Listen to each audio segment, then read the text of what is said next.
আসসালামু আলাইকুম প্রিয় শিক্ষার্থী বন্ধুরা, অনলাইন ক্লাসে তোমাদেরকে স্বাগতম।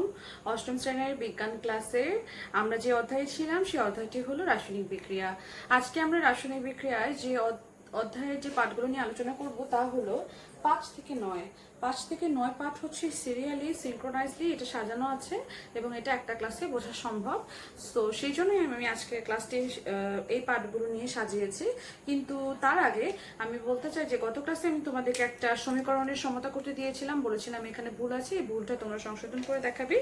তো তোমরা বাসায় করেছো, অনেকেই করেছো, এবং আমি হচ্ছে কারেকশনটা বোর্ডে আজকে করে দিব ফার্স্টে শুরুতে, তারপরে আমি আজকে পড়ায় চলে যাব।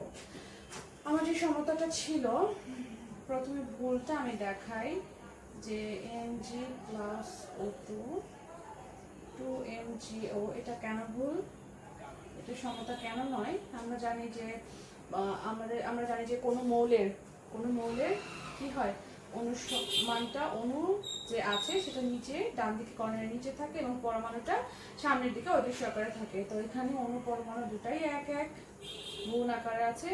এখানে হচ্ছে পরমাণু 1, অণু 2, এখানে 2 হচ্ছে ম্যাগনেসিয়াম এবং অক্সিজেন দুজনের কাছেই কমন। সো কমন যেহেতু, সো ম্যাগনেসিয়ামের অণু পরমাণু এখানে 1 1 সরাসরি লিখলাম, আর এখানে অক্সিজেনেরও 1 তাহলে এখানে কি দাঁড়ায় দেখো, 1 2 1 2 2 ইন্টু 1 যোগ 1 2, বা 2 আর 1 3, 2 2 4। দেখো দুই পাশে মিলে নেই, তাহলে এখানে ছিল অক্সিজেন 2টা, এখানে অক্সিজেন হচ্ছে 2টা, মিলে গেছে। কিন্তু ম্যাগনেসিয়াম এখানে একটা, এখানে 2টা, তাহলে এখানে 2টা ম্যাগনেসিয়াম এখানে মেলানোর জন্য এখানে কি নিতে হবে, 2 নিতে হবে। ঠিক বলেছো। তাহলে এখন আমরা সঠিকটা করব। সঠিকটা কি হবে, এখানে 2 পরমাণু, 2 1 2, 2 আর 2 4, তাদের সমতাটা এখন সঠিক হয়েছে। তোমরা দয়া করে একটা স্ক্রিনশট তুলে নাও। হ্যাঁ, নিয়েছো, ঠিক আছে। আজকে আমরা আমাদের অধিবেশনে চলে যাচ্ছি। আজকে আমরা রাসায়নিক বিক্রিয়া হচ্ছে মূলত 4 প্রকার, এছাড়াও আরো বিভিন্ন প্রকারভেদ আছে। আমরা এই মূল যে 4 প্রকার রাসায়নিক বিক্রিয়া সেটা নিয়ে আজকে আলোচনা করব। শুরুতেই হচ্ছে সংযোজন। আমি নামগুলো জেনে নেই। 1 নম্বর হচ্ছে সংযোজন বিক্রিয়া, 2 নম্বর হচ্ছে বিয়োজন বিক্রিয়া, 3 হচ্ছে প্রতিস্থাপন, 4 হচ্ছে দহন। তো আমরা শুরুতেই পড়ে নিই আমাদের সংযোজন বিক্রিয়াটা কি। সংযোজন বিক্রিয়া সম্পর্কে ধারণা করার জন্য তোমাদের বইয়ের মধ্যে হচ্ছে এখানে একটা কাজ দেওয়া আছে, কাজটা তোমরা বাসায় পড়ে নেবে। আমি ডাইরেক্ট এটা সম্পর্কে বর্ণনায় চলে যাচ্ছি। আমার প্রথম প্রশ্ন আমি হোমওয়ার্ক দেব এবং পাশাপাশি বোঝাবো। সংযোজন, আমি একটু বেশি উপরে লিখে ফেলেছি তাই নিচে লিখছি। সংযোজন বিক্রিয়া কাকে বলে, উদাহরণ দাও। আচ্ছা, তো আমি যেখানে ছিলাম সেটা হচ্ছে যে সংযোজন বিক্রিয়া। এই সংযোজন বিক্রিয়াটা হচ্ছে, আমরা জানি রাসায়নিক বিক্রিয়া কাকে বলে, তাই না? এক পাশে থেকে বিক্রিয়ক পদার্থ আর এক পাশে থাকে হচ্ছে বিক্রিয়াজাত পদার্থ। তো সংযোজন বিক্রিয়া হচ্ছে যে রাসায়নিক বিক্রিয়া একের অধিক পদার্থ একত্রিত হয়ে সম্পূর্ণ ভিন্নধর্মী নতুন একটা রাসায়নিক পদার্থ তৈরি করে, তাকে সংযোজন বিক্রিয়া বলে। এখানে মৌলের সাথে মৌল কিংবা মৌলের সাথে যৌগ যুক্ত হয়ে দুইভাবেই হতে পারে। কিরকম হতে পারে, যেমন আমি একটা ফার্স্টে লিখি, জিঙ্ক একটা মৌল, এর সাথে সালফার বিক্রিয়া করে কি উৎপন্ন করা যায়, জিঙ্ক সালফাইড। হ্যাঁ, আর আরেকটা যদি আমাদের সংযোজন বিক্রিয়া লিখতে হয়, যেমন দেখো এই পাশে হচ্ছে জিঙ্ক এবং সালফার দুটাই যুক্ত হয়ে একটা নতুন যৌগ উৎপন্ন করছে। এখানে মৌলের সাথে মৌল যুক্ত হয়েছে, আর যৌগ যদি যুক্ত হয় তাহলে কি হয়, এটা হচ্ছে অ্যামোনিয়া, আমরা আগের ক্লাসে পড়েছি। এটা হচ্ছে হাইড্রোক্লোরিক অ্যাসিড। তাহলে অ্যামোনিয়ার সাথে হাইড্রোক্লোরিক অ্যাসিড যুক্ত হয়ে কি উৎপন্ন করে, দেখো এখানে নাইট্রোজেন আছে একটা, হাইড্রোজেন 3টা আর একটা 4টা, H4, আর এখানে হচ্ছে Cl, অ্যামোনিয়াম ক্লোরাইড। তাহলে মৌল অথবা যৌগ অথবা মৌলের সাথে যৌগ এভাবে যুক্ত হয়ে যখন একটা নতুন পদার্থ পাচ্ছি, যেমন এখানে জিঙ্ক সালফাইড পাইছি আর এখানে অ্যামোনিয়াম ক্লোরাইড পাইছি, এই ধরনের বিক্রিয়াকে বলা হয় হচ্ছে সংযোজন বিক্রিয়া। আচ্ছা, তাহলে সংযোজন বিক্রিয়া কি তোমরা বুঝতে পেরেছো? এখন সংযোজন বিক্রিয়ার বিপরীতটাই হচ্ছে বিয়োজন বিক্রিয়া। কোনো যৌগকে যদি আমরা ভাঙি, তাকে ভাঙলে যে আমি নতুন যে মৌল অথবা যৌগগুলি পাবো সেটাই হচ্ছে বিয়োজন। তার আগে আমি প্রশ্নটা দিয়ে নিতে চাই। প্রশ্নটা হচ্ছে বিযোজন বা বিয়োজন যেটাই বলো দুটোই কারেক্ট, বিক্রিয়া কাকে বলে? যেহেতু আমাদের বই বিযোজন লেখা আছে, আমরা বিযোজন করব। উদাহরণ দাও। তাহলে এটার বিপরীত দেখো, জিঙ্ক সালফেটকে যদি তুমি ভাঙো, ধরো তুমি এপাশ জানো না, জিঙ্ক সালফেটকে তুমি যদি ভাঙো কি পাবা? Zinc plus sulphur. অ্যামোনিয়াম ক্লোরাইডকে যদি তুমি ভাঙো কি পাবা বলো তো? হ্যাঁ, অ্যামোনিয়া পাবা আর হাইড্রোক্লোরিক অ্যাসিড পাবা। আর এমন অনেক রাসায়নিক বিক্রিয়া আছে, সেগুলো কি জানতে চাও? হ্যাঁ, আমিও জানাতে চাই। ক্যালসিয়াম কার্বনেট, ক্যালসিয়াম কার্বনেটকে ভাঙলে কি কি পাওয়া যায় জানো? Calcium oxide plus CO2, carbon ডাই অক্সাইড। আর আরো আরো দেখতে চাও? হ্যাঁ, আরেকটা দেখাই, কপার কার্বনেট। দেখো same, copper oxide plus carbon ডাই অক্সাইড। তার মানে সংযোজনের বিপরীতই আমরা কি পাচ্ছি? বিয়োজন। বুঝতে পেরেছো নিশ্চয়ই, তাই না? যে নতুন মৌল বা যৌগ যুক্ত হয়ে একটা নতুন পদার্থ পাওয়া যায়, সেটা হচ্ছে সংযোজন বিক্রিয়া। আর বিয়োজনের ক্ষেত্রে যে কোনো যৌগকে ভাঙলে নতুন নতুন যে মৌল বা যৌগ আমরা পাচ্ছি বিক্রিয়া করার পরে, সেটাই হচ্ছে বিয়োজন বিক্রিয়া। এখানে ভেঙে নতুন নতুন মৌল যৌগ পাওয়া যায়, আর ওখানে মৌল যৌগটাও সংযুক্ত হয়ে একটা নতুন যৌগ তৈরি হয়। এরপরে যে আমরা 3 নম্বর বিক্রিয়াটা করবো আজকে আমাদের, সেটা হচ্ছে দহন। দহন বিক্রিয়াটা খুব ইন্টারেস্টিং। কাকে বলে, কেন ইন্টারেস্টিং তা আমরা বলছি। আচ্ছা বলো তো, আমরা নিঃশ্বাস ছাড়ি, প্রশ্বাস নেই। তাহলে প্রশ্বাসের সাহায্যে আমরা কি নেই বলো তো? হ্যাঁ, আমরা প্রশ্বাসের সাহায্যে অক্সিজেন গ্রহণ করি। এই দহন বিক্রিয়াটা ইন্টারেস্টিং কারণ এই দহন বিক্রিয়াটা হতে হলে তোমার সেখানে অবশ্যই অক্সিজেন থাকতে হবে, মাস্ট বি। অক্সিজেন যদি না থাকে তাহলে দহন বিক্রিয়া হবে না। তো আমি দহন বিক্রিয়াকে তাহলে কিভাবে লিখবো? আমি দহন বিক্রিয়াকে এভাবে লিখবো, কোনো মৌল বা যৌগের সাথে অক্সিজেনের বিক্রিয়াকে দহন বিক্রিয়া বলে। তাহলে দহন বিক্রিয়া আমরা দেখে নিই। তোমরা দহন বিক্রিয়া জানো কি কি? জানো, যেমন sulphur plus oxygen, sulphur dioxide. এটাকে যদি তাপ দেওয়া হয় তাহলে সালফার ডাইঅক্সাইড উৎপন্ন হয়। তারপরে ওই যে সমতা করলাম একটু আগে, magnesium plus oxygen, magnesium oxide. আমি আগে একটু লিখে ফেলছি কেন জানো? আমার প্র্যাকটিস আছে। Practice makes a man perfect. তোমরাও যখন সমতা প্র্যাকটিস করবে বাসায়, তোমরাও লেখার আগেই বুঝতে পারবা কোথায় কত পরমাণু বসবে, কত অণু বসবে, তার উপরে নির্ভর করবে। এবং তোমাদের কিন্তু এটা সবসময় ক্যালকুলেশন করে মুখে মুখে বের করতে হবে। পরীক্ষার হলে এত খাতা কলমে করার সময় থাকবে না, সেক্ষেত্রে তোমাদের বাসায় প্রচুর প্র্যাকটিসের প্রয়োজন আছে। তো এখানে যে কাজগুলো আমি আবারও বলছি, বক্সের মধ্যে যে কাজগুলো আছে এগুলো বাসায় ভালো করে তোমরা রিডিং করবা। আমি কাজগুলো তোমাদেরকে বাসায় পড়ার জন্য অনুরোধ জানাচ্ছি।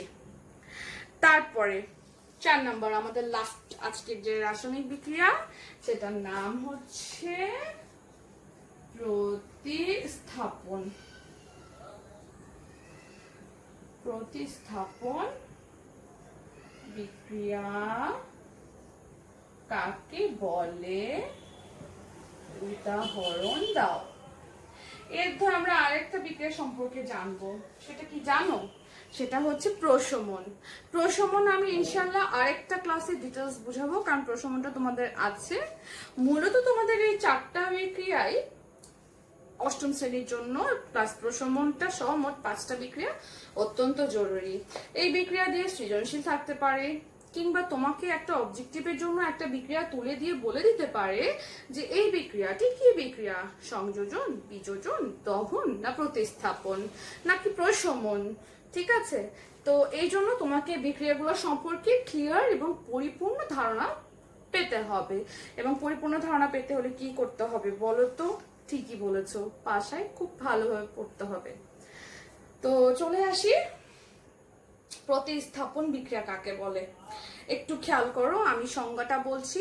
কোনো মৌল যখন কোনো যৌগ থেকে কোনো মৌলকে সরিয়ে সেই জায়গায় সে স্থান দখল করে, আমি আবার বলছি, কোনো মৌল যখন কোনো যৌগ থেকে কোনো মৌলকে সরিয়ে সেই জায়গায় স্থান দখল করে তাকে প্রতিস্থাপন বিক্রিয়া বলে। যেমন তুমি একটা বেঞ্চে বসে আছো, আরেকটা বেঞ্চে তোমার বন্ধুর পাশে আরেকটা ছেলে বসে আছে। তো তুমি কি করলা? তোমার বন্ধুর পাশে বসার জন্য সেই ছেলেটাকে বললা, তুমি আমার এখানে আসো, আমি তোমার ওখানে যাব।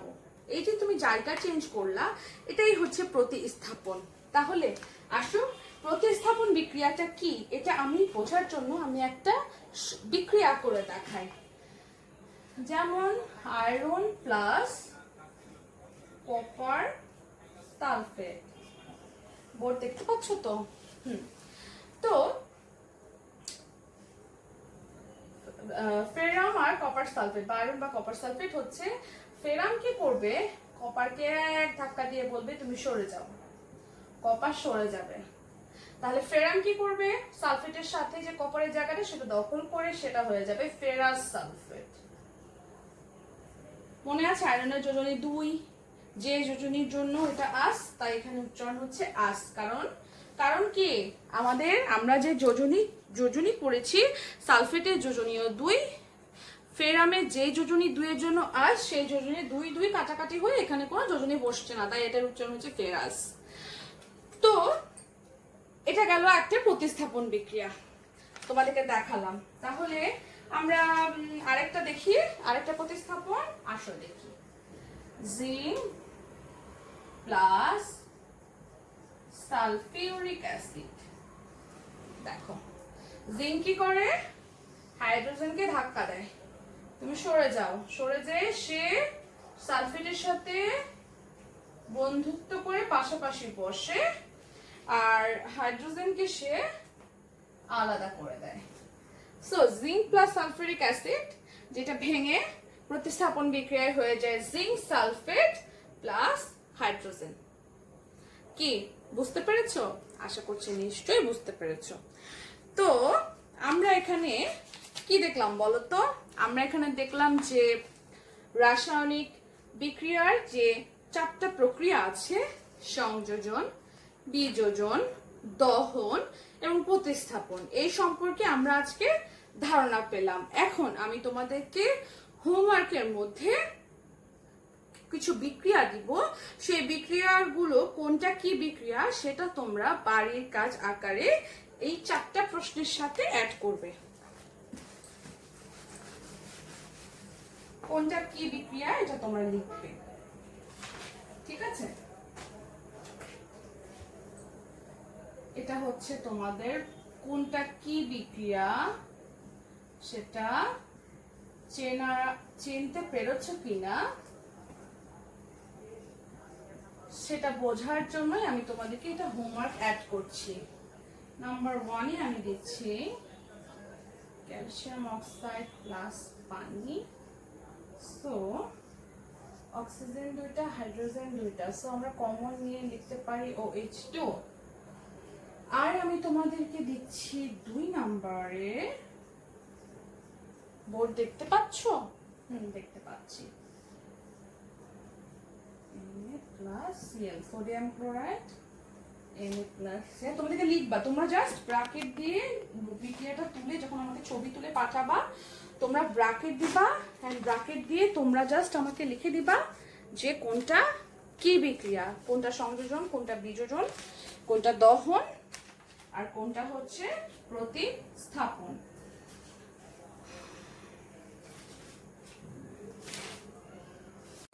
সো তাহলে আমাদের নেক্সট 3 নাম্বারটা হচ্ছে Fe প্লাস